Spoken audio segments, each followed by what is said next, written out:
Assalamualaikum warahmatullahi wabarakatuh. Perkenalkan, nama saya Muhammad Ratiti Arya Dijayono, Fakultas Peternakan, nomor 93. Kali ini aku akan menjelaskan tentang dasar manajemen. Langsung saja, pengertian manajemen. Seorang manajer bertugas mengatur dan mengarahkan orang lain untuk mencapai tujuan organisasi. Yang kedua, manajemen diperlukan agar tujuan organisasi dapat dicapai secara efektif dan efisien. Yang ketiga, ukuran pencapaian tujuan menggunakan efektivitas, sedangkan ukuran pemanfaatan sumber daya yang baik digunakan efisiensi. Lanjut. Definisi manajemen yang diberikan oleh para ahli. Yang pertama ada manajemen sebagai proses. Jadi manajemen itu adalah proses untuk kita lebih baik. Yang kedua adalah adanya tujuan yang telah ditetapkan. Yang ketiga, mencapai tujuan secara efektif dan efisien. Oke, selanjutnya ada prinsip-prinsip manajemen. Prinsip-prinsip manajemen ada dibagi dua. Yang pertama, usaha sekelompok manusia. Merupakan usaha sekelompok manusia dan bukanlah dari satu orang saja. Walaupun pekerjaan seseorang, namun dapat menghasilkan benda yang bernilai ekonomi. Yang kedua ada tujuan. Dalam pengertian manajemen, selalu terkandung adanya suatu tujuan tertentu yang akan dicapai oleh kelompok yang bersangkutan. Jadi misalnya suatu perusahaan gitu. Oke, selanjutnya ada prinsip-prinsip manajemen dibagi tiga. Yang pertama planning, perencanaan. Rencana adalah memilih serta menetapkan aktivitas yang akan dilakukan dan menetapkan sumber daya yang akan digunakan untuk menunjang tercapainya tujuan dan cita-cita perusahaan.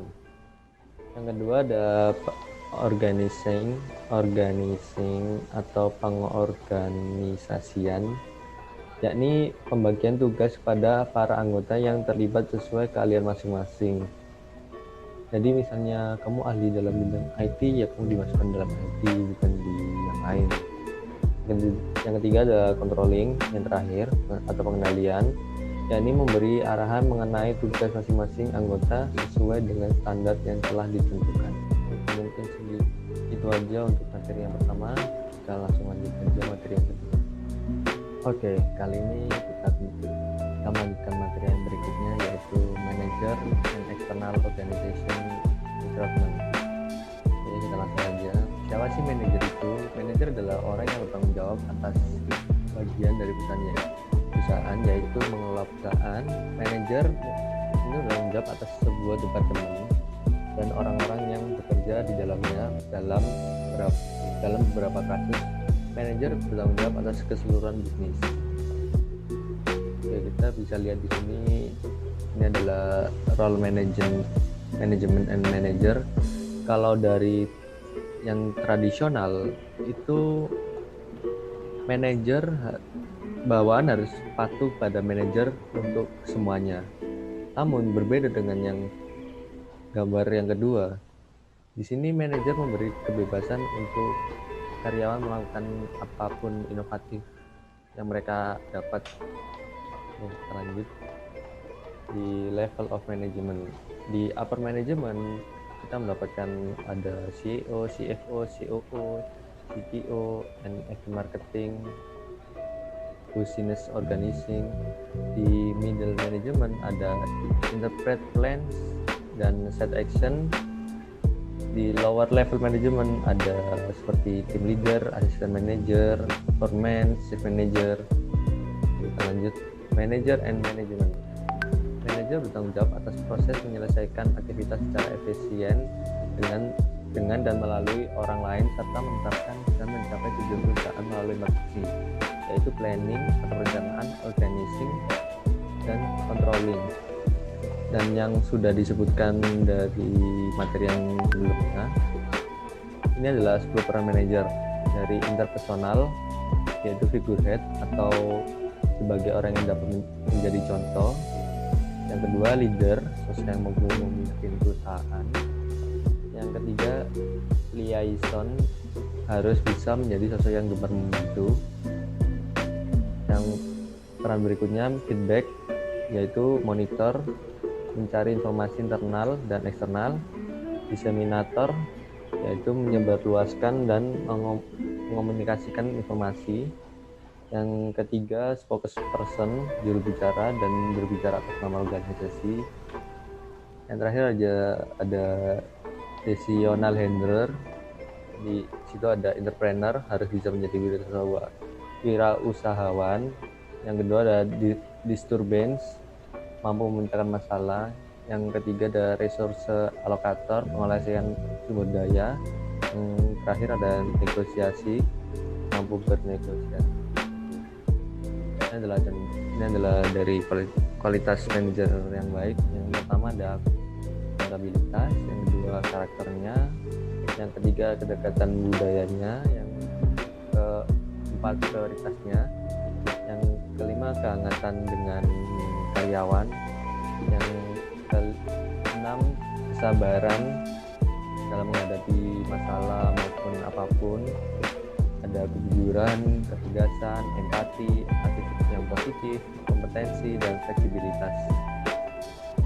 Oke, ini aku akan lingkungan internal yang terjadi dalam perusahaan. Lingkungan internal organisasi mengacu pada peristiwa, faktor, orang, sistem, struktur, dan kondisi dalam organisasi yang umumnya di bawah kendali perusahaan. Yang kedua ada staf dan karyawan. Karyawan bagian penting dari lingkungan internal. Manajer harus mampu mengelola karyawan tingkat rendah dan pada saat yang sama mengawasi faktor lain dari lingkungan internal. Yang ketiga ada anggaran dalam bisnis. Bahkan kekurangan dana bisa menyebabkan kelangsungan hidup atau tidak suatu perusahaan. Ketika sumber daya kas terlalu terbatas, hal itu dapat mempengaruhi jumlah orang yang dapat Anda pekerjakan, kualitas peralatan, jenis, dan jumlah iklan yang Anda miliki. Yang keempat ada budaya perusahaan, terdiri dari nilai, sikap, dan prioritas yang dibuat yang masuk. Budaya yang diam di mana setiap karyawan bersaing dengan kolega pada kesempatannya yang berbeda dan pada budaya perusahaan yang menekankan kolaborasi. Terdiri atas faktor dari luar organisasi, perubahan internal dan sebagian besar dalam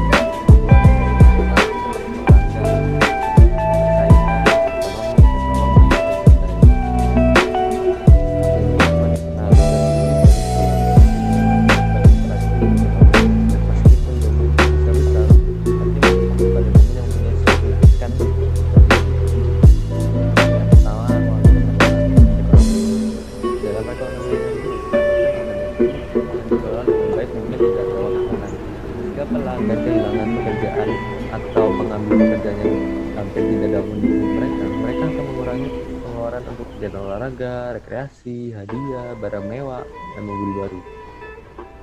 Yang kedua ada persaingan. Kecuali jika organisasi adalah monopoli, Anda harus selalu berurusan dengan persaingan. Ketika Anda membuka perusahaan, biasanya Anda harus melawan organisasi mapan dan lebih berpengalaman di sektor yang sama. Mungkin perusahaan yang lebih tinggi. Di sisi lain, ketika sebuah perusahaan telah menetapkan dirinya, dia akan menemukan dirinya berjuang melawan organisasi baru yang mencoba mencuri pasar. Oke, yang ketiga ada politik. Perubahan kebijakan pemerintah dapat berdampak besar pada satu kegiatan. Contoh klasiknya adalah industri tembakau. Sejak tahun 1950-an, produsen rokok sudah diminta memasukkannya memberi peringatan pada produk mereka dan kehilangan hak untuk beriklan di televisi. Rokok memiliki semakin sedikit tempat di mana mereka diizinkan untuk merokok. Oleh karena itu, presentasi orang yang merokok berkurang, yang berdampak pada pendapatan sektor tersebut. Yang keempat ada pelanggan dan pemasok, memiliki dampak yang sangat besar pada bebas pemasok tertentu bergantung pada kelangkaan layanan atau produk dan kemungkinan negosiasinya. Kekuatan pelanggan bergantung pada fakta bahwa mereka bebas memilih antara organisasi tertentu dan persaingannya. Yang keempat ada teknologi pemengetahuan dan teknologi yang dibutuhkan untuk produksi, alat teknis yang digunakan dalam pembuatan atau teknologi produk itu sendiri dalam kasus industri tinggi, dan ada internet, jaringan sosial, kemajuan semikonduktor, dan teknologi komunikasi telah merevolusi cara organisasi beroperasi di era saat ini. Yang terakhir ada hukum dan regulasi. Semua organisasi mematuhi sistem hukum, undang-undang baru, dan peraturan terus ditambahkan karena perubahan politik atau sosial. Kepatuhan dapat mengakibatkan biaya tambahan mengembangkan teknologi baru, pajak tambahan, atau biaya hukum. Salah satu contohnya adalah persyaratan emisi karbon yang lebih rendah. Oke, selanjutnya faktor ketidakpastian lingkungan. Kompleksitas lingkungan biasanya dengan adanya pesaing. Stabilitas lingkungan misalnya strategi atau aliansi masalah pesaing, perang harga, perubahan tiba-tiba dalam sistem politik. Kecerdasan lingkungan. Mengumpulkan intelijen lingkungan adalah proses terus-menerus memindai domain lingkungan untuk mencari perubahan. Tujuannya adalah untuk mendeteksi perubahan, mengumpulkan informasi penting, melakukan analisis metodis, dan menyajikan laporannya kepada para eksekutif puncak dalam organisasi. Berikutnya mengadaptasi lingkungan eksternal. Untuk bertahan hidup dan berkembang, organisasi harus menyesuaikan diri sistem ekologi yang mengelilingi dirinya sendiri. Penting untuk memanfaatkan kecerdasan lingkungan untuk menentukan ketidakpastian dan mengambil tindakan yang tepat untuk kesejahteraan organisasi. Peramalan dan perencanaan. Organisasi direncanakan lebih siap menghadapi lingkungan yang tidak stabil dan dapat merespon dengan cepat dan koheren. Yang kedua ada desain atau reorganisasi organisasi, koordinasi versus pengendalian dalam struktur internal setiap unit yang dapat diperlukan dan dalam mengambil tindakan terhadap perubahan lingkungan eksternal. Kurangi ketergantungan sumber daya. Untuk membentuk aliansi antar organisasi yang berbagi sumber daya dan menakut-nakuti, berkolaborasi dengan satu organisasi yang lain untuk mengontrol biaya dan minimalkan risiko sambil menyerahkan sebagian otonominya. Selanjutnya mengontrol lingkungan internal, menggeser kompetensi inti. Organisasi dapat mengubah bisnis intinya menjadi bisnis baru. Produk dan dengan demikian memimpin perubahan domain untuk usaha lain. Dengan memimpin perubahan untuk itu menciptakan berbasis pelanggan baru, monopoli pasar, dan menjauh pesaing. Iklan ini adalah cara efektif untuk mempengaruhi selera dan opini pelanggan dan memberikan keunggulan dalam persaingan. Yang terakhir adalah lobby politik. Kegiatan dan lobby politik adalah cara mengaruhi kebijakan dan peraturan pemerintah untuk mendukung organisasi atau terkadang melawan pesaing. Mungkin segitu saja dari materi yang saya sampaikan. Terima kasih. Selanjutnya mungkin akan disampaikan oleh teman saya yang selanjutnya. Assalamualaikum warahmatullahi wabarakatuh. Halo, perkenalkan nama saya Fania Nabila Pramita, mahasiswi Fakultas Peternakan Universitas. Pada kesempatan kali ini saya akan menjelaskan bagaimana seorang manajer menjalankan sebuah perencanaan dan pengorganisasian di dalam sebuah organisasi atau perusahaan.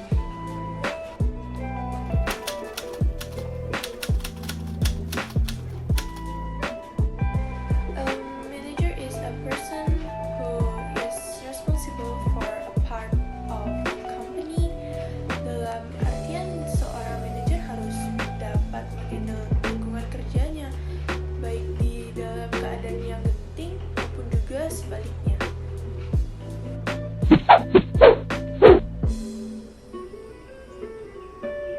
Nah, dalam menjalankan suatu perusahaan, tentunya manajer harus memiliki perencanaan atau planning yang berkaitan dengan manajemen prosedur aturan dan pedoman yang bertujuan untuk mencapai suatu tujuan. Tujuan yang dimaksud di sini merupakan tujuan awal atau target yang ingin dicapai. Planning ini sendiri memiliki beberapa fungsi, yang mana yaitu memberikan arahan bagi tim manajer dan bawahannya. Yang kedua, mengurangi resiko ketidakpastian. Yang ketiga, mengurangi kegiatan atau tugas yang overlap atau berlebihan dan berakhir sia-sia. Yang keempat, memiliki ide-ide yang inovatif. Yang kelima, membantu manajer dalam mengambil keputusan. Salah satu contohnya di sini yaitu penaikan atau penurunan upah karyawan. Yang keenam, merencanakan cara untuk mengontrol bawahan. Untuk menjalankan perencanaan, seorang manajer membutuhkan sebuah rencana atau strategi, yaitu visi, misi, dan value. Nah, ketiga poin penting ini harus ditekankan dalam pembuatan rencana. Seorang manajer harus memiliki visi dalam menjalankan sebuah organisasi. Visi ini harus menyatakan arah serta tujuan dari perusahaan itu di masa yang akan mendatang. Dalam strateginya, seorang manajer harus mencangkup bagaimana suatu perusahaan tersebut dapat terbentuk. Misi suatu perusahaan harus mendeskripsikan hal apa saja yang harus dilakukan untuk mencapai visinya. Berikutnya, dalam strategi yang diciptakan oleh seorang manajer harus memiliki nilai di dalam lingkungan kerjanya. Hal ini dilakukan agar dapat membantu proses perusahaan untuk mencapai visi dan misi. Dari ketiga hal tadi, harus ditekankan bahwa sebuah strategi harus memiliki ruang lingkup waktu yang panjang dengan melihat ke depan, kuat namun juga fleksibel. Nah, dalam membentuk suatu strategi, seorang manajer tentunya membutuhkan teknik untuk mencapainya. Terdapat beberapa hal yang perlu dipertimbangkan. Yang pertama yaitu tujuan spesifik dengan deadline yang pasti. Hal ini misalnya suatu perusahaan ingin membuka cabang dalam kurun waktu 2 bulan. Dan kemudian yang kedua itu ada budget. Budget di sini merupakan uang yang digunakan untuk gaji karyawan, pemasaran, pencarian sumber, manufacturing, dan tentunya untuk pengoperasian suatu perusahaan. Yang ketiga itu terdapat sumber daya atau resource. Sumber daya di sini dipakai untuk memenuhi tujuan dari suatu perusahaan. Yang keempat ada marketing yang berfungsi untuk membuat suatu perusahaan ini dapat mencapai visi, misi, dan value yang telah direncanakan sebelumnya.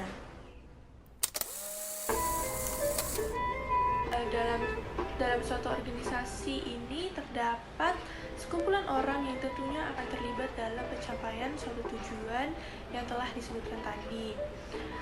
Manajer dalam suatu organisasi tentunya juga memiliki banyak tugas atau divisi masing-masing.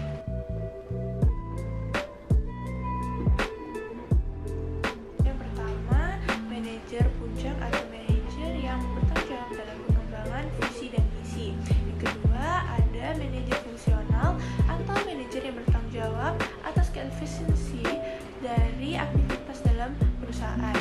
Yang ketiga, terdapat manajer tim atau pengawas yang bertugas sebagai pengkoordinasi dalam suatu perusahaan. Yang keempat, terdapat manajer lain atau manajer yang berkontribusi langsung dalam pembuatan produk atau layanan yang disediakan. Yang berikutnya, terdapat manajer staff atau manajer yang berfungsi sebagai pencipta input tidak langsung. Yang berikutnya, terdapat manajer proyek atau manajer yang bertanggung jawab atas perencanaan, pelaksanaan, dan penutupan proyek dalam perusahaan. Yang berikutnya, terdapat manajer umum atau manajer yang bertugas untuk mengelola dengan tepat dan jelas penghasilan yang didapatkan atau keputusan dan tindakan yang terkait dengan suatu sistem di dalam perusahaan tersebut.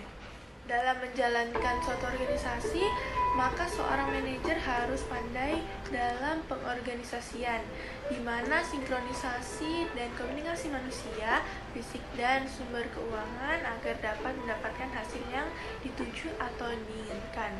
Keefektifan pengorganisasian di sini bergantung kepada beberapa aspek.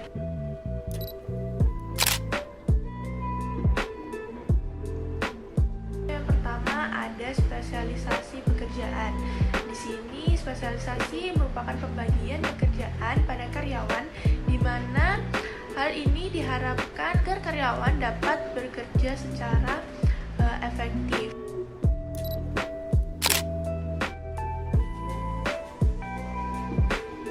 Kedua, terdapat rantai komando, merupakan garis pemenang tak terputus di mana menjelaskan siapa bertanggung jawab kepada siapa. Hal ini diharapkan agar manajer dapat membangun jembatan antara karyawan.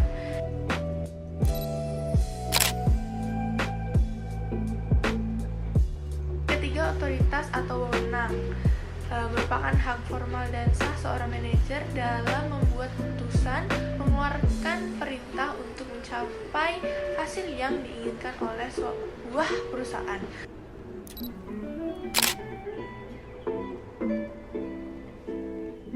Keempat, delegasi. Delegasi di sini bertujuan untuk mengalokasikan pekerjaan secara efektif dan fleksibel untuk karyawan agar menghasilkan kinerja yang lebih baik ke depannya.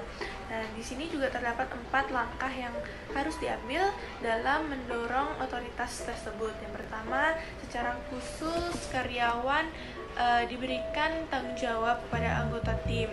Yang kemudian memberi jumlah tim wewenang yang benar untuk mereka selesaikan. Yang ketiga, memastikan bahwa anggota tim menerima tanggung jawab mereka masing-masing. Dan yang terakhir, itu menciptakan akuntabilitas.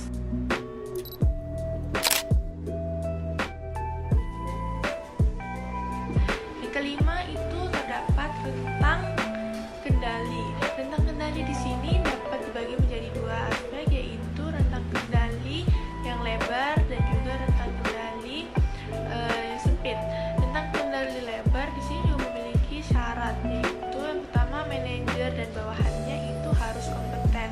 Yang kemudian, organisasi memiliki operasi standar yang mapan, di mana hal ini dapat bertujuan untuk hasil yang baik di kedepannya.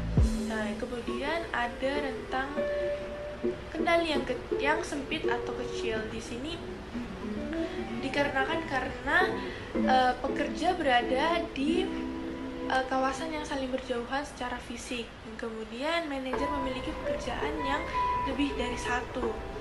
Kemudian munculnya masalah secara terus-menerus. Hal ini jika terlalu lama dibiarkan dapat berkontribusi atau berdampak besar terhadap suatu perusahaan di masa mendatang.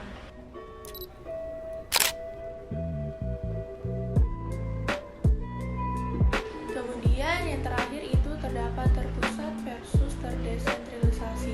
Dapat terpusat apabila secara sistematis bekerja untuk pusat otoritas di tingkat atas. Sedangkan sebuah organisasi dapat terdesentralisasi itu merupakan manajer yang secara sadar akan memberikan wewenang kepada manajer tingkat yang lebih rendah.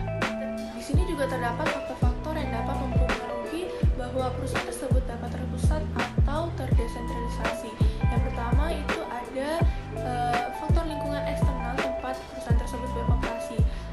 Di mana semakin kompleks suatu perusahaan ini, maka akan semakin besar kepercayaan perusahaan untuk memberikan manajer tingkat lebih rendah untuk mengambil keputusan yang penting. Di sini juga melibatkan kepercayaan manajer puncak atau kepercayaan perusahaan kepada karyawan yang berada di tingkat lebih rendah. Kemudian itu ada sifat dari keputusan itu sendiri, di mana semakin berisiko atau semakin pentingnya sebuah keputusan itu, maka semakin besar kecenderungan perusahaan untuk memusatkan perusahaan mereka. Yang ketiga, terdapat kemampuan manajer tingkat rendah. Hal ini dilihat jika manajer ini memiliki keterampilan yang bagus, maka perusahaan akan percaya untuk mendesentralisasikan perusahaan mereka. Namun apabila sebaliknya, maka perusahaan belum cukup untuk percaya memegang kendalikan perusahaan mereka pada manajer tingkat rendah tersebut. Kemudian terdapat tradisi manajemen organisasi. Hal ini dilihat dari kemungkinan besar bagaimana sebuah perusahaan itu telah dijalankan dari tahun ke tahun. Apabila mereka memutuskan untuk terpusat, maka perusahaan tersebut akan terus-menerus dalam keadaan terpusat, dan begitu juga sebaliknya. Sekian hasil dari penjelasan saya. Lebih dan kurangnya mohon dimaafkan apabila terjadi kesalahan dalam pengucapan atau penyampaian informasi. Maka saya sarankan untuk menggali lebih lanjut atau mencari lebih lanjut hal-hal mengenai perencanaan dan juga pengorganisasian. Saya akhiri, wabillahi taufiq wal hidayah. Wassalamualaikum warahmatullahi wabarakatuh, dan terima kasih. Halo teman-teman, sekarang kita menuju ke materi selanjutnya, yakni koordinasi. Sebelumnya, perkenalkan, nama saya Firdaus Al-Hakim dari kelas A.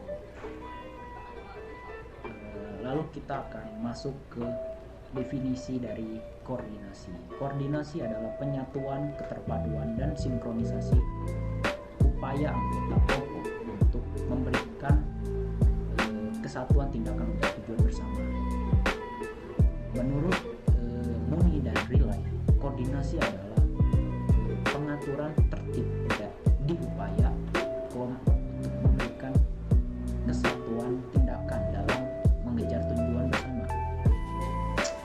Lalu, mengapa kita membutuhkan koordinasi dalam sebuah organisasi?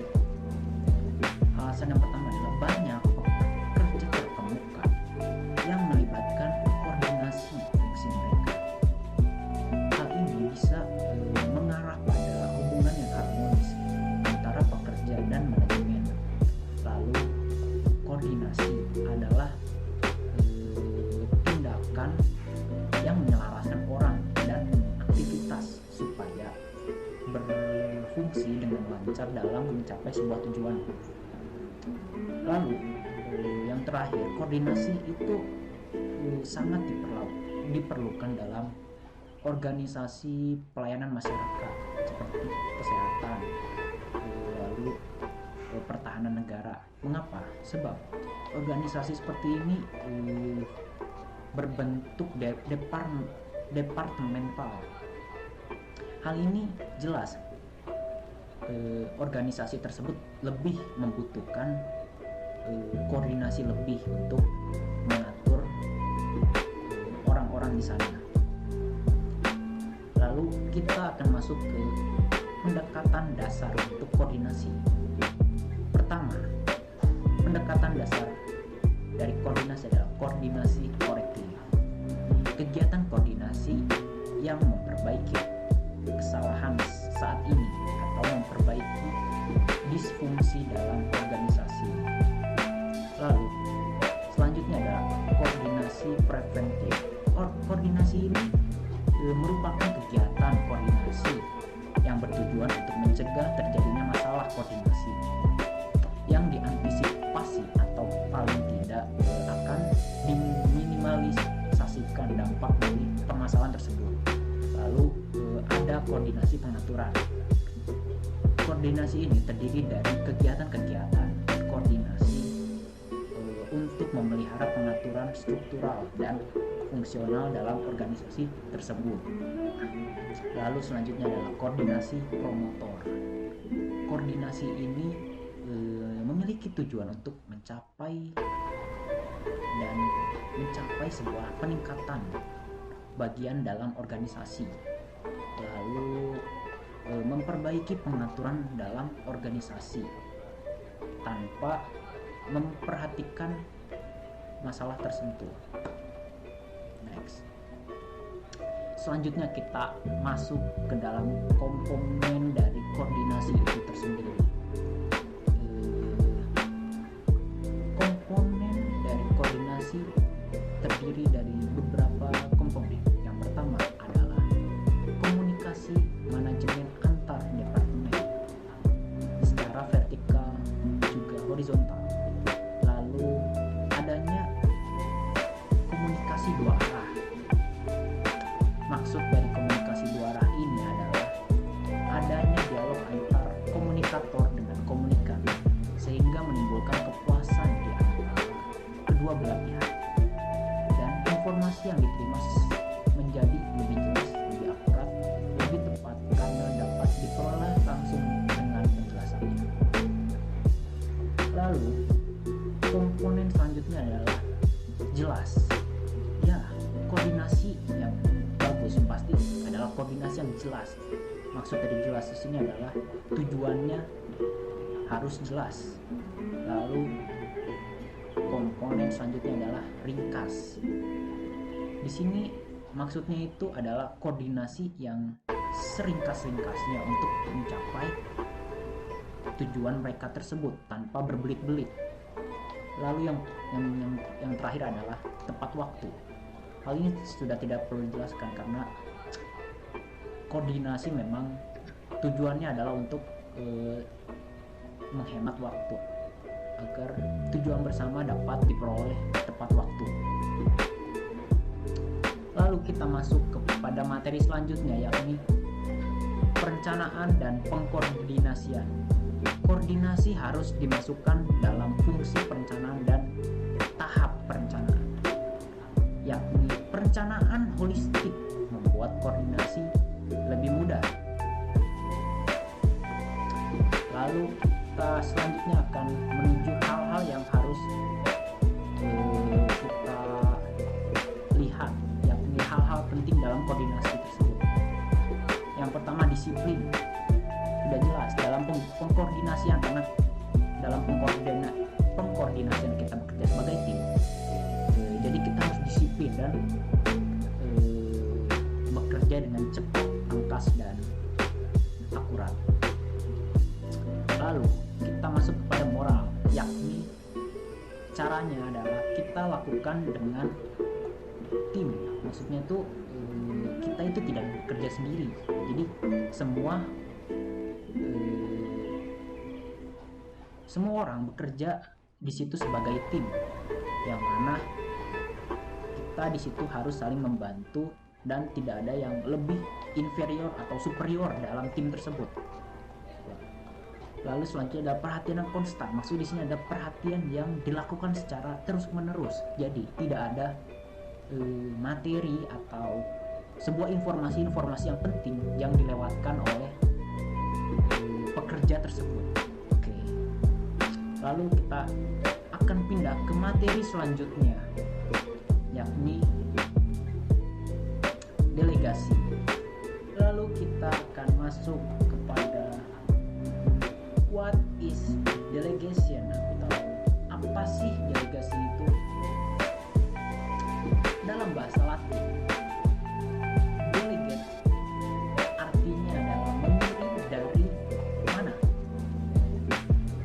atau dari siapa. Maksudnya adalah Anda mengirimkan pekerjaan dari Anda kepada orang lain.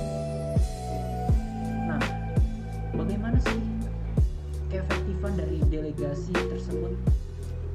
Delegasi akan memberi Anda banyak waktu untuk mengejar peluang-peluang penting Anda, karena secara tugas Anda akan dilimpahkan kepada orang dan Anda akan memiliki waktu untuk memprioritaskan pekerjaan yang kedepannya penting.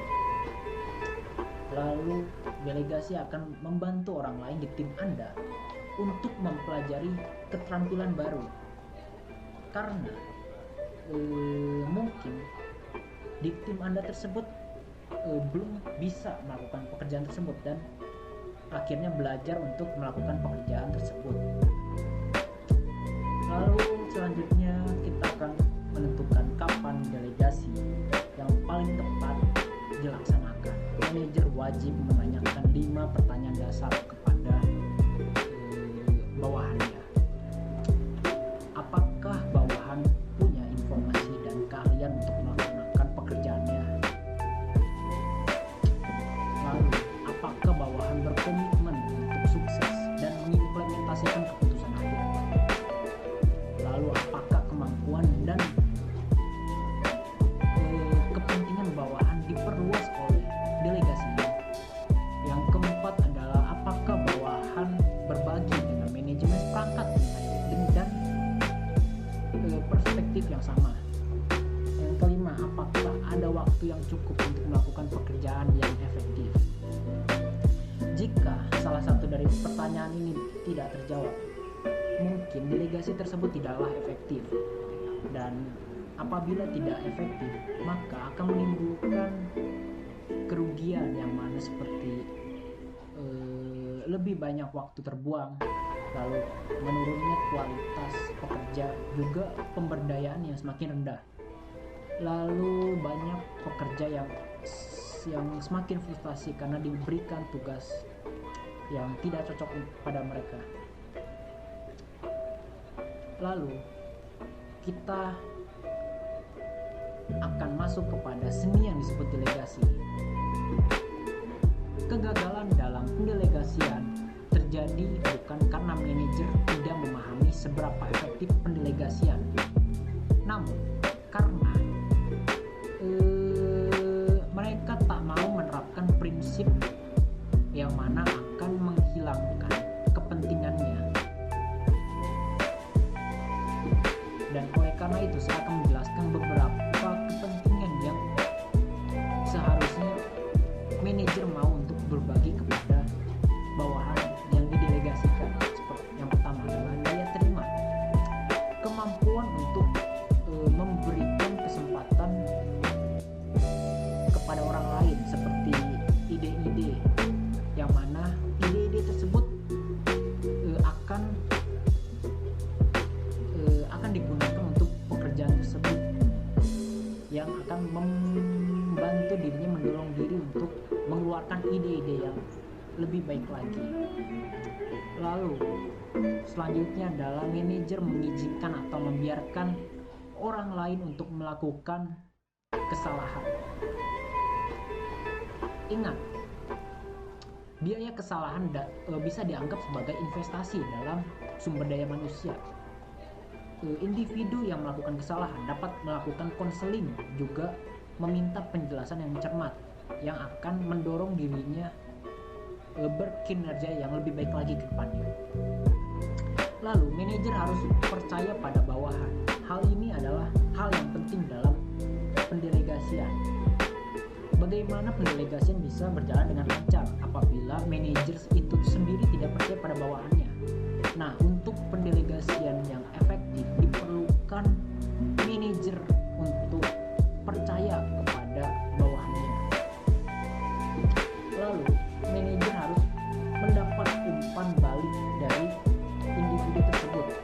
Maksudnya manajer perlu terus untuk menindaklanjuti tugas yang diberikan kepada individu tersebut, agar individu tersebut melaporkan tentang kendala-kendala atau proses yang dilakukan.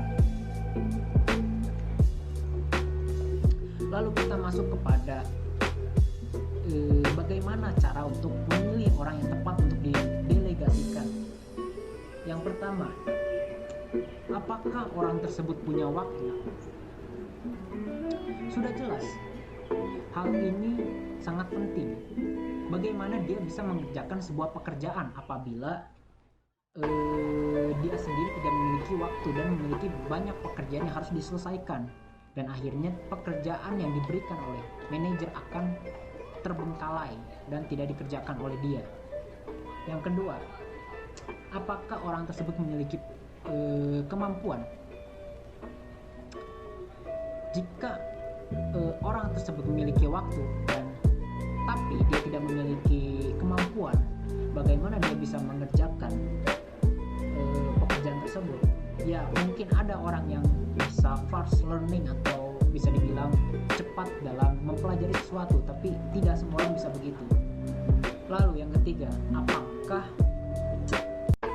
dia dilatih untuk melaksanakan tugas? Maksudnya itu apakah orang tersebut itu bisa melaksanakan tugasnya dengan baik?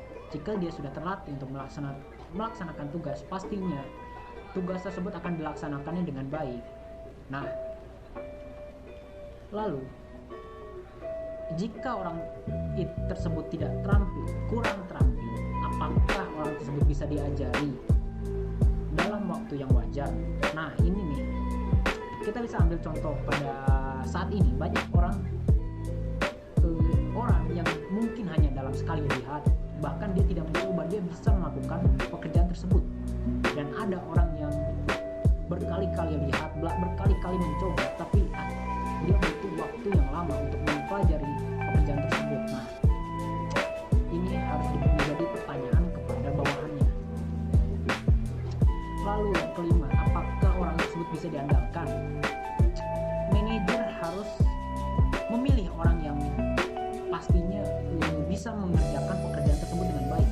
Maka dari itu, manajer harus memilih orang yang bisa diandalkan dalam melakukan pekerjaan tersebut. Apabila orang tersebut tidak bisa diandalkan, pastinya pekerjaan tersebut akan tidak terselesaikan atau terselesaikan hanya saja tidak sempurna. Lalu yang keenam, apakah orang tersebut bisa mencari tanggung jawab yang baru? Maksudnya tuh di sini apakah orang tersebut bisa mengambil tanggung jawab yang baru untuk dikerjakan secara sempurna atau dikerjakan secara tak tanggung-tanggung. Nah, apabila dia bisa menerima tanggung jawab yang baru, maka dia cocok untuk didelegasikan. Selanjutnya, apa sih yang manajer harus berikan kepada orang-orang yang dipilih? Yang pertama, sebagai manajer yang akan mendelegasikan tugasnya kepada bawahan, maka dia harus menjelaskan hasil yang dia inginkan kepada bawahan.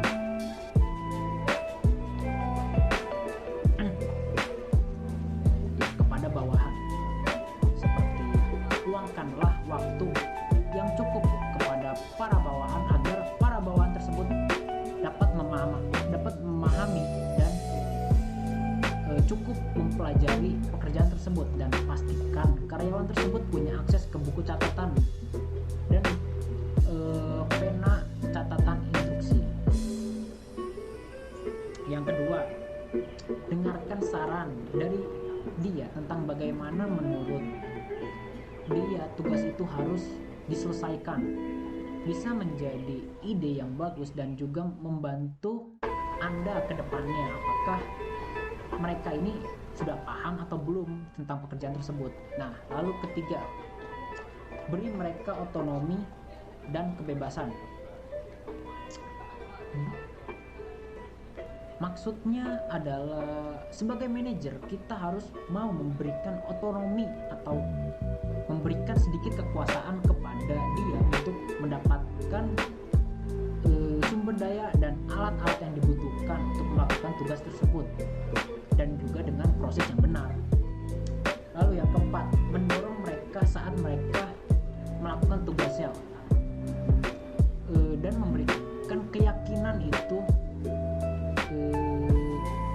bahwa dia itu pasti bisa untuk melakukan pekerjaan tersebut, dan dia akan melewati rintangan agar mendapat hasil yang sempurna. Selanjutnya kita berpindah kepada aturan dari delegasi. Ada beberapa aturan dalam delegasi. Yang pertama adalah spesifik. Spesifik di sini adalah kita sebagai manajer kita harus memilih orang secara spesifik. Satu orang saja, tidak boleh lebih, untuk melakukan pekerjaan tersebut. Lalu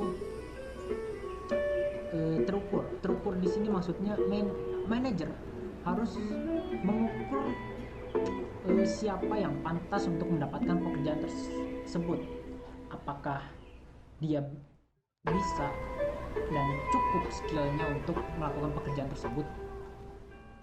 Yang ketiga adalah sepakat. Sepakat di sini maksudnya adalah manajer harus melakukan musyawarah kepada timnya untuk menentukan siapa yang layak untuk didelegasikan, agar tidak terjadi kesalahpahaman atau kesalahpemilihan orang dalam melakukan delegasi. Lalu realistis ini adalah maksudnya realistis. Jadi orang tersebut harus bisa mengerjakan tugasnya secara realistis. Lalu dibatasi waktu. Manajer harus membatasi waktu untuk melakukan pekerjaan tersebut agar pekerjaan tersebut bisa dikerjakan secara cepat. Lalu selanjutnya adalah etis. Etis di sini adalah etika orang yang delegasi. Apakah orang tersebut memenuhi etika untuk mengerjakan pekerjaan tersebut? Seperti yang kita tahu, apabila orang tersebut tidak memiliki etika yang cocok, maka dia akan bekerja secara semaunya dan pekerjaan tersebut tidak akan dikerjakan secara benar, atau bisa dikatakan pekerjaan tersebut akan dikerjakan secara setengah hati. Lalu yang terakhir adalah tercatat. Selanjutnya kita berpindah kepada langkah-langkah suksesnya delegasi. Yang pertama, kita harus bisa mendefinisikan tugas tersebut kepada bawahan. Konfirmasikan dalam pikiran Anda sendiri bahwa tugas tersebut sesuai untuk didelegasikan. Seperti apakah tugas ini telah memenuhi pendelegasian? Apakah cocok untuk didelegasi tugas ini? Nah, selanjutnya pilih individu atau tim yang cocok untuk tugas tersebut. Apa alasan Anda mendelegasikan tugas itu ke individu atau tim ini? Apa yang mereka peroleh dari delegasi tersebut? Lalu yang ketiga, menilai kemampuan dan kebutuhan pelatihan. Apakah orang tersebut atau tim lain mampu melakukan tugasnya? Apakah mereka paham yang perlu dilakukan? Jika tidak, maka tim tersebut tidak boleh didelegasikan atau individu tersebut. Yang keempat adalah jelaskan alasannya. Anda harus menjelaskan mengapa pekerjaan tersebut didelegasikan. Mengapa harus orang itu? Apa pentingnya dan relevansinya? Di manakah itu cocok dengan skema keseluruhan? Yang kelima, sebutkan hasil yang diperlukan seperti tujuan pengukuran, dan dapatkan umpan balik untuk memastikan pekerjaannya diproses secara benar. Yang keenam, pertimbangkan sumber daya yang diperlukan. Diskusi dan setujui apa yang diperlukan untuk menyelesaikan pekerjaan. Pertimbangkan orang, lokasi, tempat, peralatan, uang, bahan, aktivitas dan layanan terkait yang lainnya. Lalu menyetujui tenggat waktu, tanggal jatuh tempo, tanggal review, dan tanggal jatuh pelaporan. Yang kedelapan, mendukung dan berkomunikasi. Pikirkan tentang siapa lagi yang perlu tahu apa yang terjadi dan beritahu mereka. Yang kesembilan, umpan balik tentang hasil. Penting untuk memberitahu orang tersebut bagaimana kondisinya, apakah mereka telah mencapai tujuannya atau belum. Jika belum, kita harus memberikan umpan balik tentang hasil tersebut. Kita selanjutnya ada beberapa pekerjaan yang seharusnya tidak boleh didelegasikan oleh manajer. Yang pertama, pekerjaannya adalah merekrut seseorang atau mempekerjakan seseorang. Hal ini tidak boleh karena jelas butuh jabatan yang lebih tinggi untuk mempekerjakan seseorang. Maka dari itu kita tidak boleh mendelegasikan hiring atau mempekerjakan seseorang kepada bawahan, lalu melakukan firing. Firing di sini maksudnya tuh adalah pemecatan.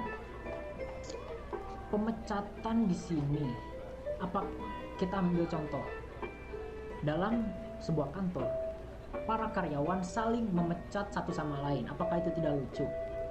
Nah, maka dari itu hanya manajer yang bisa melakukan pemecatan kepada bawahannya, tidak boleh para bawahan. Lalu masalah pembayaran ini juga tidak boleh didelegasikan kepada bawahan, karena masalah pembayaran adalah kepentingan dari seorang manajer. Yang terakhir ada kebijakan ini tidak boleh didelegasikan juga, karena hanya manajer yang dapat membuat kebijakan kepada para karyawannya. Kita bisa bayangkan jika para karyawan saling membuat kebijakan baru, tentunya kebijakan tersebut akan tidak bisa dikerjakan oleh satu sama lain.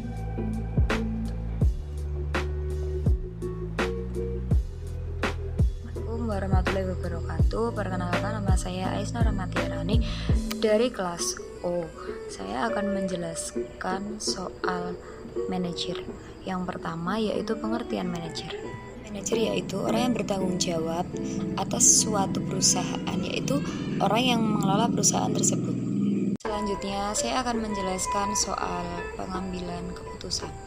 Pengambilan keputusan yaitu suatu hasil atau keluaran dari proses mental atau kognitif yang mengusung pada pemilihan jalur perbuatan antara beberapa pilihan yang tersedia. Yaitu adalah ciri-ciri pengambilan keputusan. Yang pertama yaitu proses keputusan, yang berarti suatu proses yang terus-menerus atau kontinu. Sebab jika tidak adanya keputusan yang berkesinambungan, maka tidak adanya keputusan tersebut. Itu adalah konsep ikatan. Konsep ikatan adalah keputusan yang menyangkut sejumlah besar perkara. Yang artinya hal ini penting dalam proses pengambilan keputusan, yaitu kemampuan untuk membuat reaksi dan menyesuaikan perbedaan-perbedaan dengan kedua pihak tersebut. Yaitu penilaian. Ada dua macam penilaian. Yang pertama yaitu pimpinan atau pengambil keputusan, yaitu menghadapi suatu pertanyaan pilihan antara dua atau lebih alternatif. Yang kedua yaitu masalah daripada hasil keputusan itu sendiri yang telah diambil.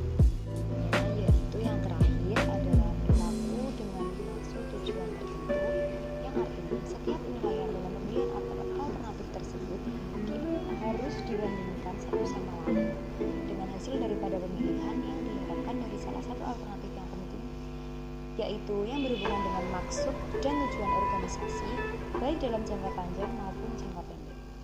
Selanjutnya adalah fungsi dari pengambilan keputusan. Ada dua. Yang pertama, awal dari semua aktivitas manusia yang sadar dan terarah, baik secara individual maupun secara kelompok, baik secara institusional maupun secara organisasi. Yang kedua adalah suatu yang bersifat futuristik, artinya bersangkut paut dengan hari depan, masa yang akan datang, di mana efeknya atau pengaruhnya berlangsung cukup lama. Dan tujuan pengambilan keputusan ada dua, ya. Yang pertama, tujuan yang bersifat tunggal atau terjadi apabila keputusan yang dihasilkan hanya menyangkut pada satu masalah. Artinya, bahwa sekali diputuskan tidak ada lagi kaitannya dengan masalah lain. Yang kedua, tujuan yang bersifat ganda terjadi apabila keputusan yang dihasilkan itu menyangkut lebih dari satu masalah. Artinya, pada satu keputusan yang diambil itu sekaligus dapat memecahkan dua masalah atau lebih. Yaitu ada dasar-dasar pengambilan keputusan. Yang pertama ada intuisi atau perasaan, yang kedua ada pengalaman, yang ketiga ada fakta, yang keempat ada wewenang, dan yang kelima ada rasio. Selanjutnya yaitu staffing atau penyusunan personalia.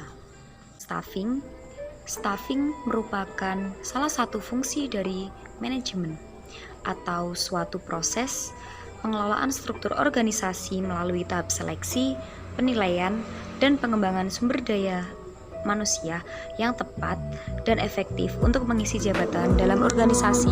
Ini adalah tujuan staffing, yaitu untuk menempatkan pegawai menurut jumlah, jenis keahlian, dan keterampilan sesuai dengan kebutuhan perusahaan agar pegawai dapat bekerja secara efektif. Staffing, kita juga mengenal proses rekrutmen staffing, yaitu kegiatan yang dilakukan untuk memenuhi kebutuhan sumber daya manusia dalam mengisi kekosongan-kekosongan pada posisi-posisi tertentu dalam organisasi. Dapat dibagi menjadi dua. Yang pertama yaitu rekrutmen internal atau mempertimbangkan karyawan yang sudah ada dalam perusahaan tersebut. Yang kedua yaitu eksternal, yang mempertimbangkan masyarakat luar yang belum bekerja dalam perusahaan tersebut untuk direkrutmen dalam mengisi perusahaan tersebut. Proses seleksi sumber daya manusia ada 3 tahap. Yang pertama ada seleksi administrasi, yang kedua ada seleksi klarifikasi, yang ketiga ada seleksi sikap dan perilaku. Ada pendidikan dan pelatihan yang bertujuan untuk melatih kreativitas dan keterampilan karyawan tersebut. Ada 3 komponen yang harus dilakukan dalam prinsip-prinsip belajar. Yang pertama yaitu motivasi, yang kedua penguatan, yang ketiga yaitu latihan.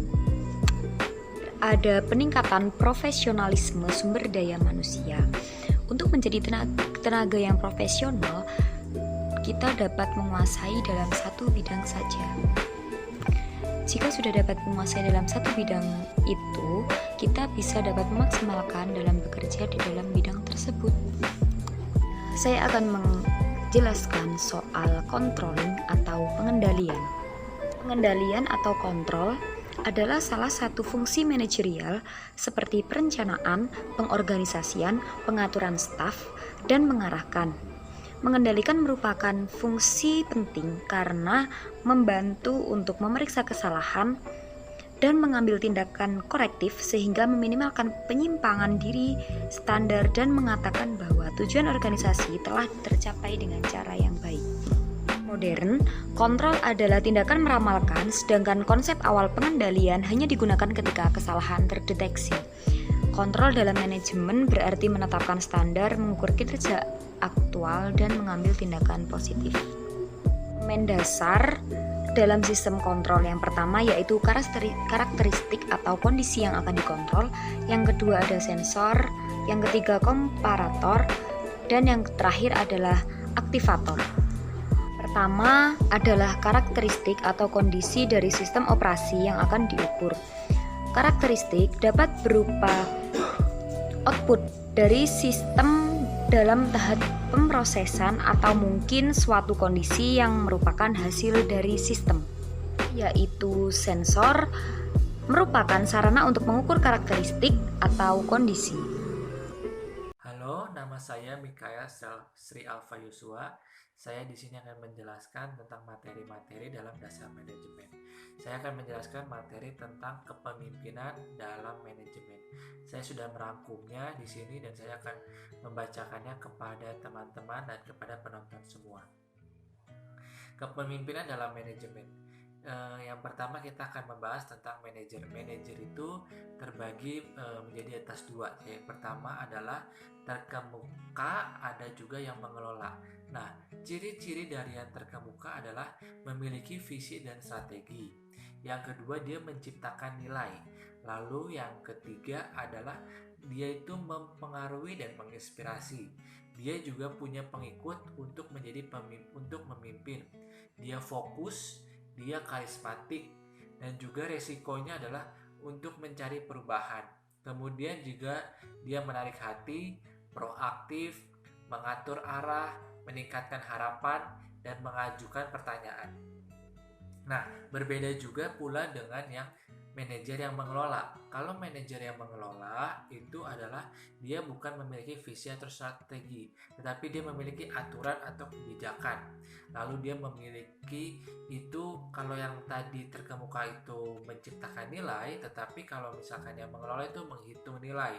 Kemudian dia memiliki kekuatan dan kontrol, memiliki bawahan, mengatur kerja, fokus dalam bekerja, dia juga otoriter. Terus dia itu menghindari resiko dan selalu dalam stabilitas.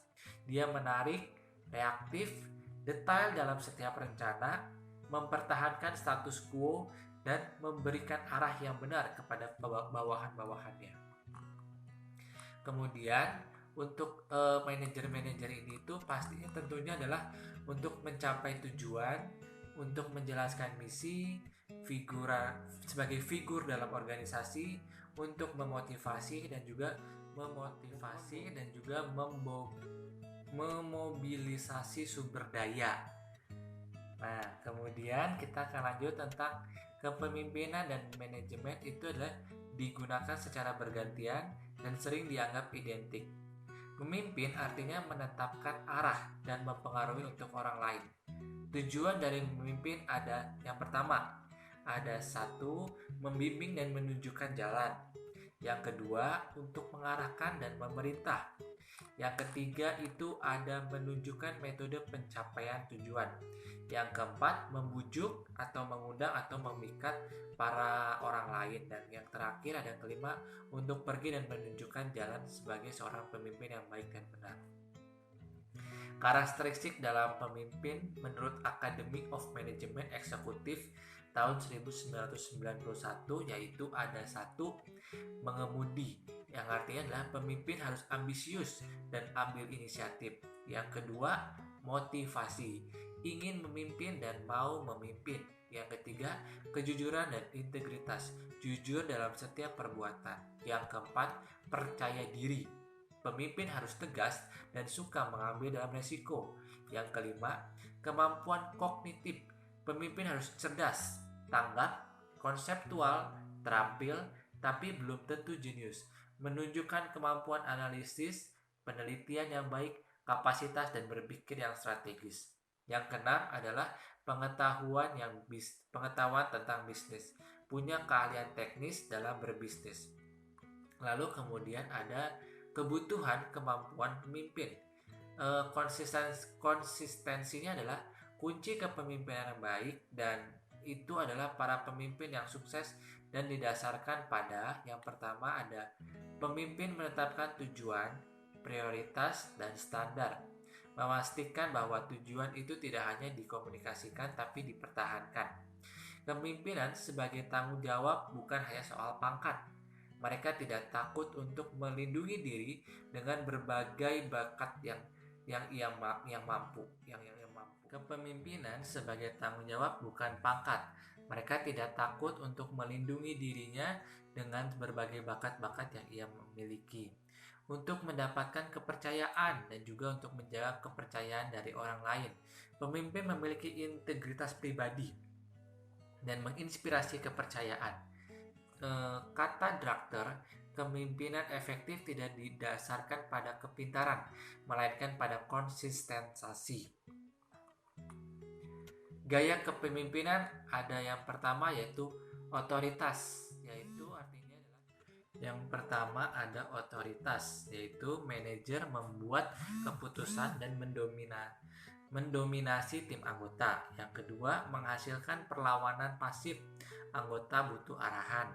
Yang ketiga, ada bukan cara yang baik untuk mendapatkan yang terbaik dari sebuah tim, tetapi bisa tepat juga mendesakkan bawahan suka dengan metode ini.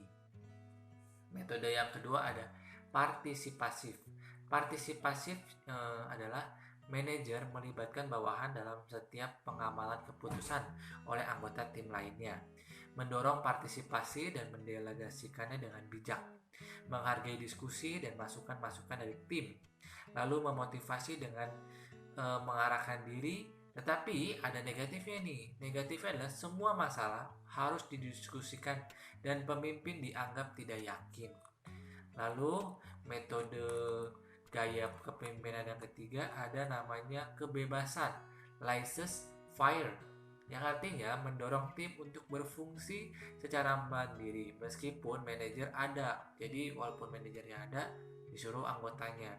Sedikit kendali atas anggota, tidak bisa timnya bingung karena sedikit arahan dan motivasi. Lalu cocok untuk jika tim amat terampil. Jadi kalau sudah mahir dan terampil, cocok menggunakan gaya kepemimpinan seperti ini. Lalu gaya kepemimpinan yang keempat adalah Great Manager Black Mountain. Artinya adalah kepedulian terhadap orang, sejauh mana pemimpin mempertimbangkan kebutuhan anggota.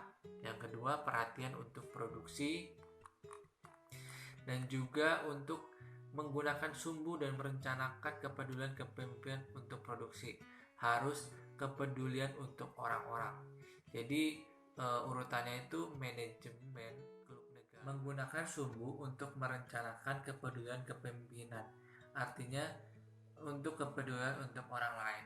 Black Mountain ini mendefinisikan yang pertama yaitu country club, yaitu artinya orang tinggi atau produksi rendah, paling memperhatikan kebutuhan dan juga perasaan anggota tim. Yang kedua, beroperasi dengan asumsi bahwa selama anggota tim senang dan aman, mereka tetap bisa bekerja keras. Yang cenderung menghasilkan adalah lingkungan kerja yang santai, menyenangkan, tetapi juga produksi mereka itu kurang terkontrol. Terus, yang kedua adalah menghasilkan kepemimpinan atau yang menghancurkan, produksi tinggi atau rendah, dikenal sebagai otoriter, mempercayai bahwa karyawan hanyalah sarana atau sebagai tempat untuk sebagai final saja. Yang kedua adalah kebutuhan karyawan selalu nomor 2, dengan kebutuhan akan efisiensi dan tempat kerja semakin produktif. Terus hasilnya adalah tempat di organisasi, ketidakpuasan dan tidak harmonis dalam kepemimpinan ini. Lalu kepemimpinan yang miskin, yaitu produksi rendah dan juga orangnya rendah, tidak efektif, tidak memiliki rasa hormat dan menyelesaikan pekerjaan dan menciptakan kerja yang tidak ada yang memuaskan karena kepemimpinannya yang miskin. Kepemimpinan tengah jalan. Kepemimpinan tengah jalan itu adalah produksi sedang atau orang yang menengah, merupakan keseimbangan dari dua masalah yang bersaing, kemudian tampak sebagai kompromi yang ideal. Saat berkompromi, berikan sedikit perhatian sehingga produksi maupun kebutuhan terpenuhi.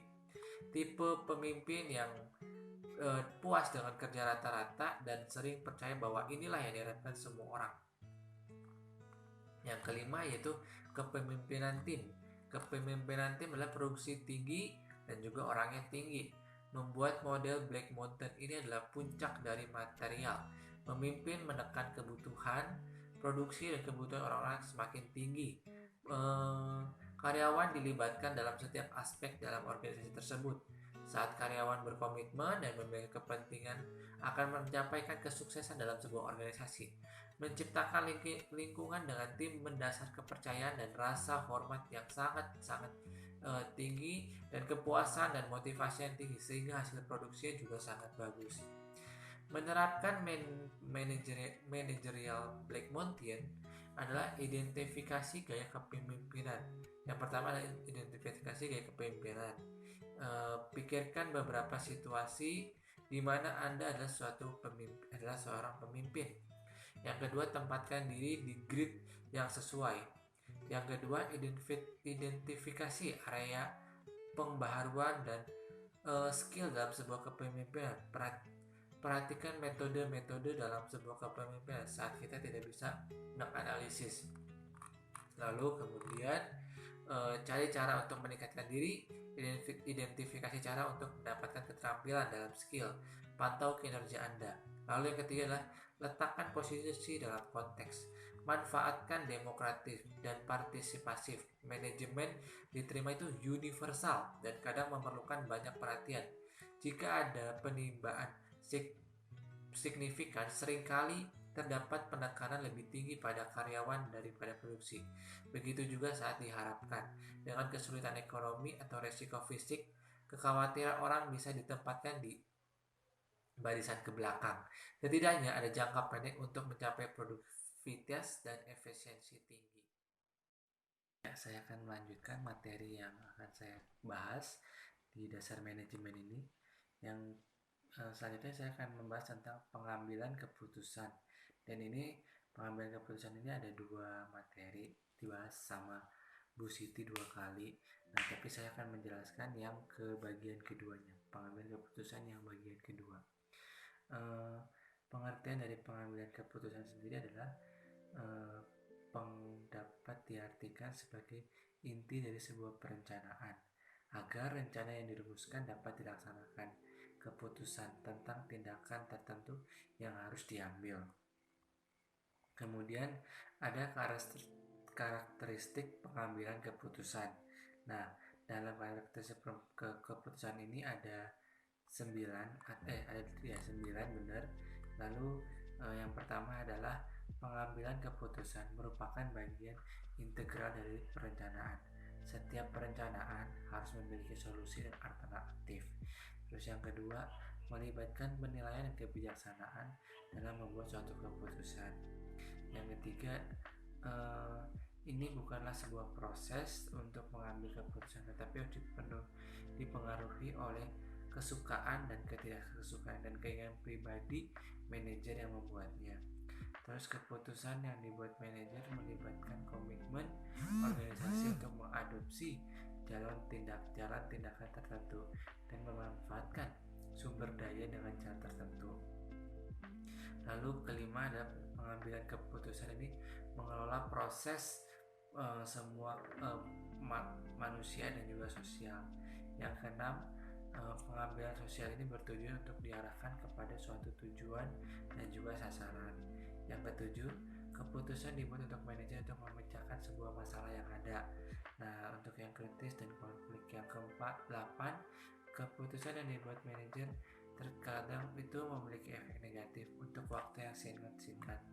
Dan yang terakhir adalah pengambilan keputusan ini membutuhkan kebebasan yang diberikan oleh manajer karena mereka menggunakan pengalaman, keterampilan, dan juga lain. Jenis-jenis keputusan, yaitu yang pertama adalah keputusan terprogram dan non terprogram. Nah, keputusan ini biasanya dibuat secara berulang-ulang, paling mudah dibuat. Terus yang kedua adalah keputusan yang tidak terprogram, artinya ini situasinya itu bisa berubah-ubah dan tidak ada metode untuk setiap ada masalah atau menangani hal-hal semacam itu. Terus yang ketiga ada keputusan operasional dan strategis.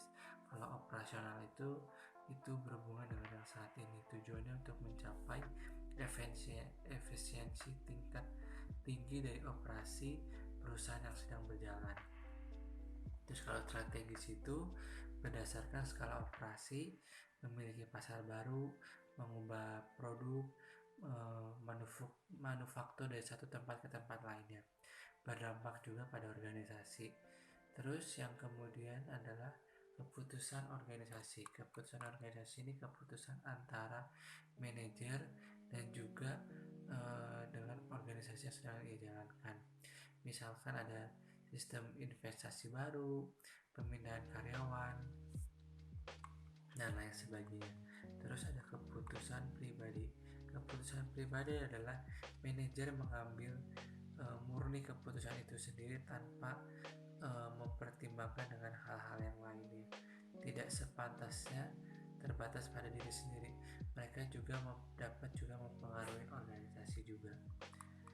Terus yang ada keputusan individu dan kelompok. Kalau individu jelas sangat umum bahwa keputusan manajer itu mengambil individu, sementara beberapa keputusan diambil kolektif oleh sekelompok manajer.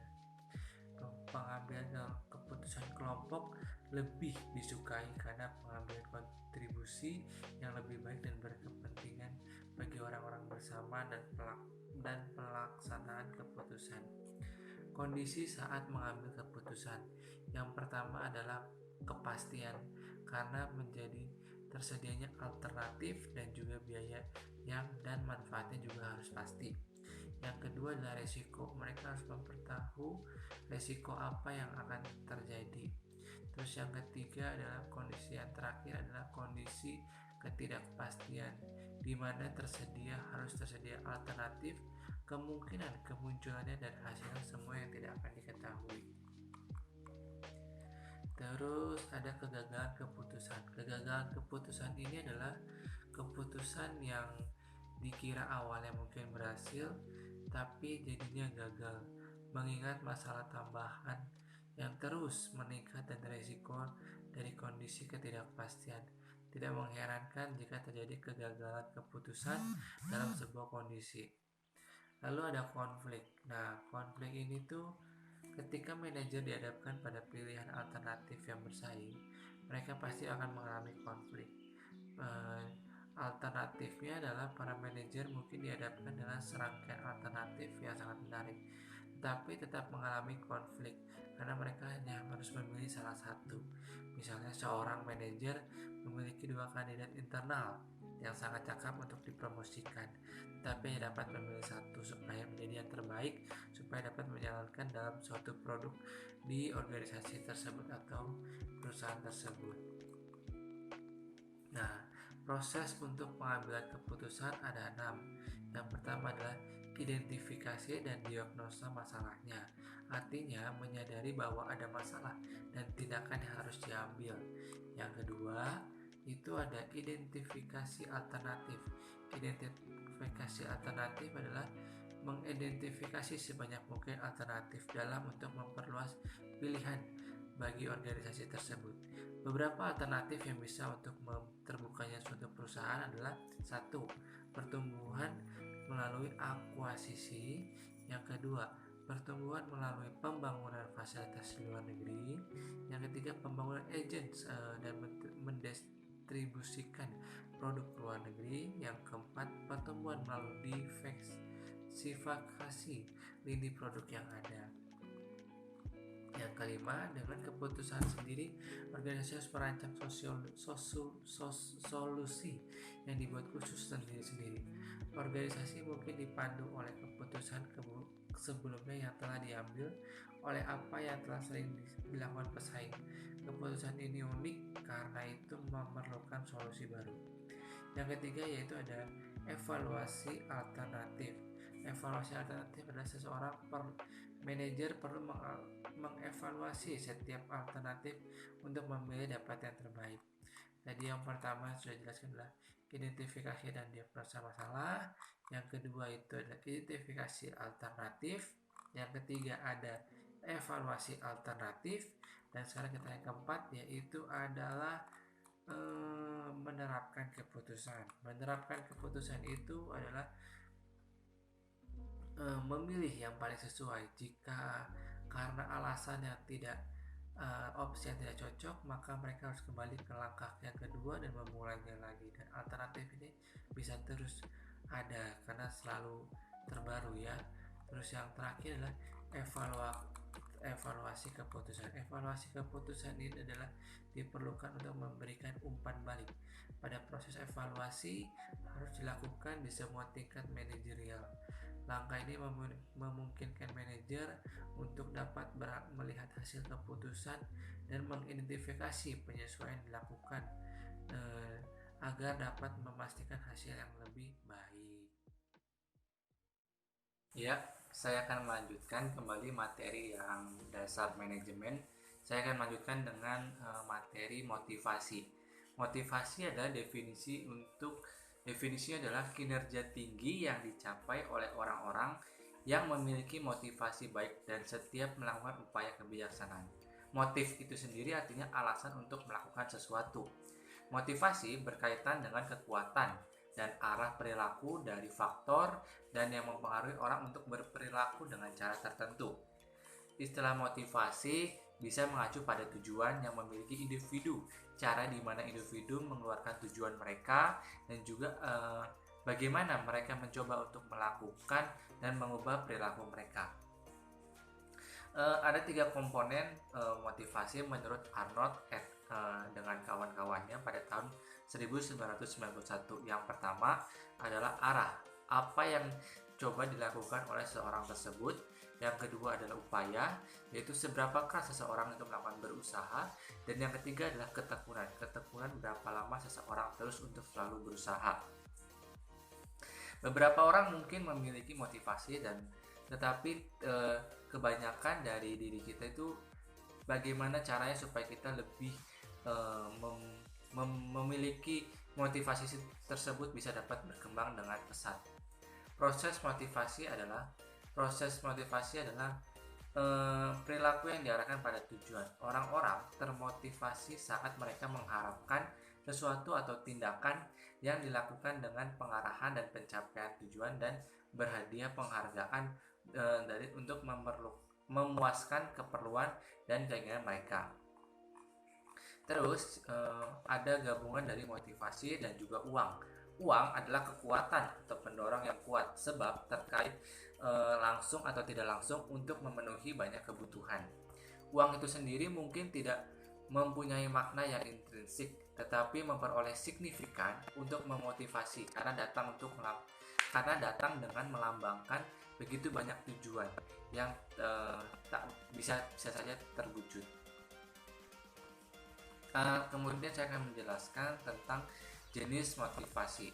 Jenis motivasi yang pertama adalah motivasi intrinsik. Motivasi intrinsik adalah bangkit dari faktor yang dihasilkan sendiri yang mempengaruhi perilaku seseorang, bukan dibuat oleh insentif eksternal. Kemudian bisa berupa motivasi oleh pekerjaan itu sendiri saat individu merasa bahwa pekerjaan itu penting.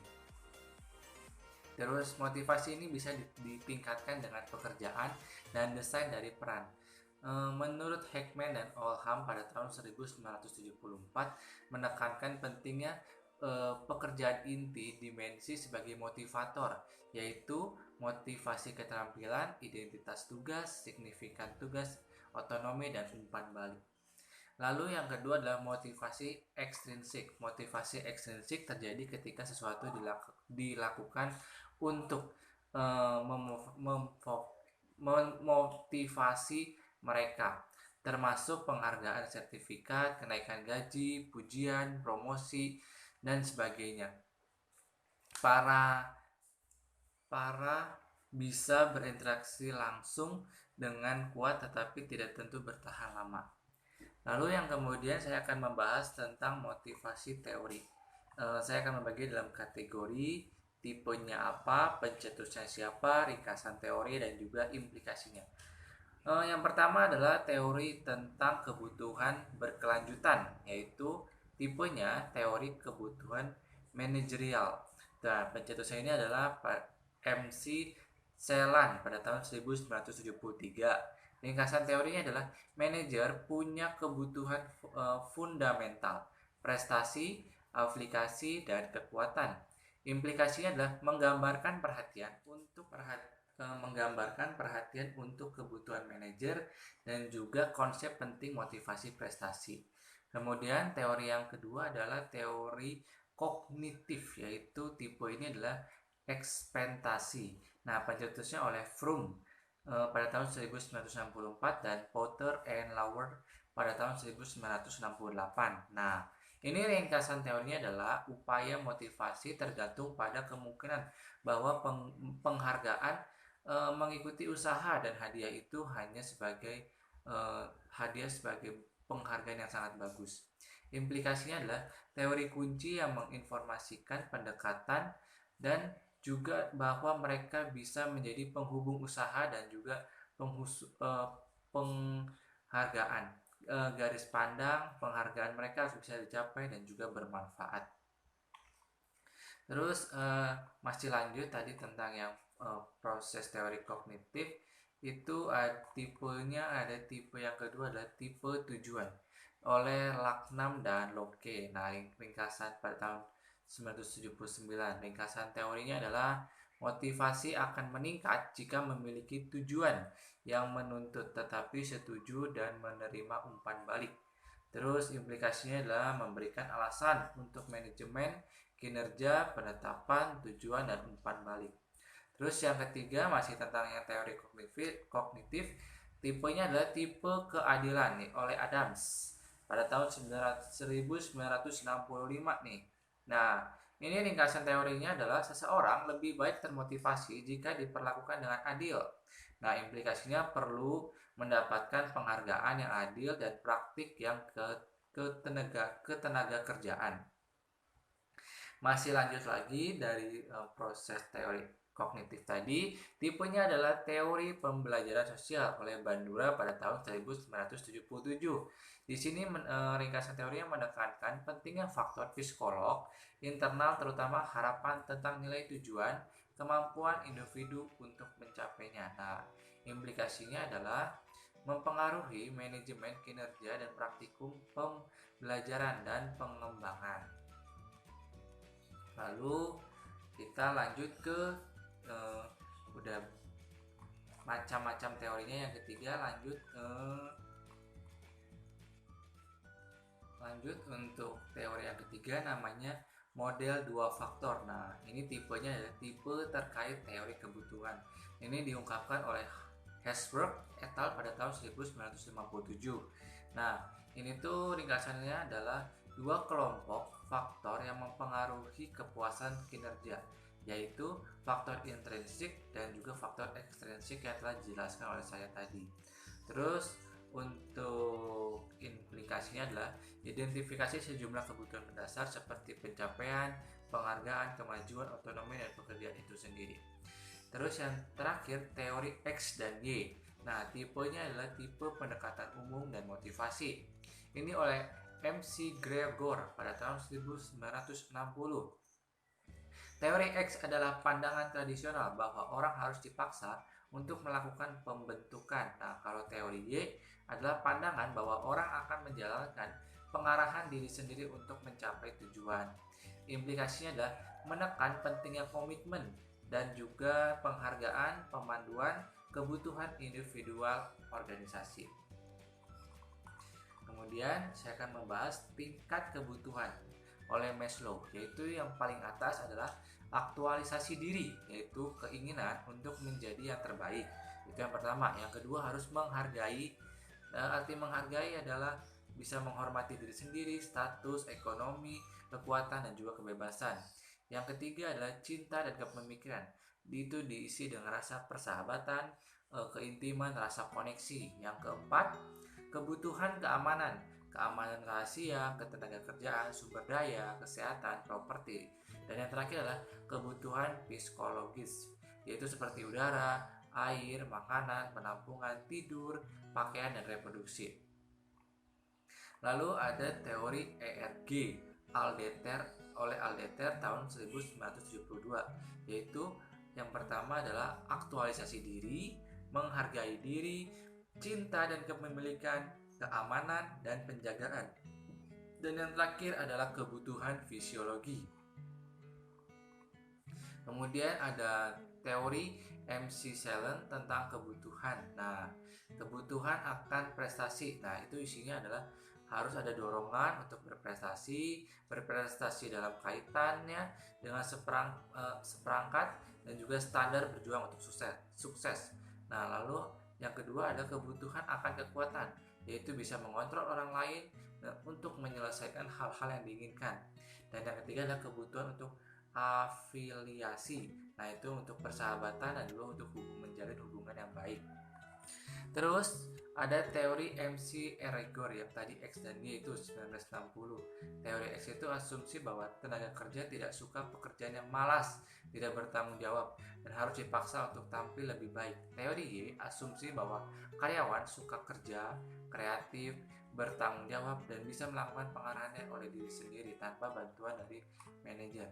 Nah, kesimpulan dari motivasi adalah untuk menghargai diri sendiri, pemerataan kerja karyawan, kerjanya bagus, kondisi dan keamanannya rasional, keamanan pekerjaan, rekognisi dan insentif non tunai, kepemimpinan yang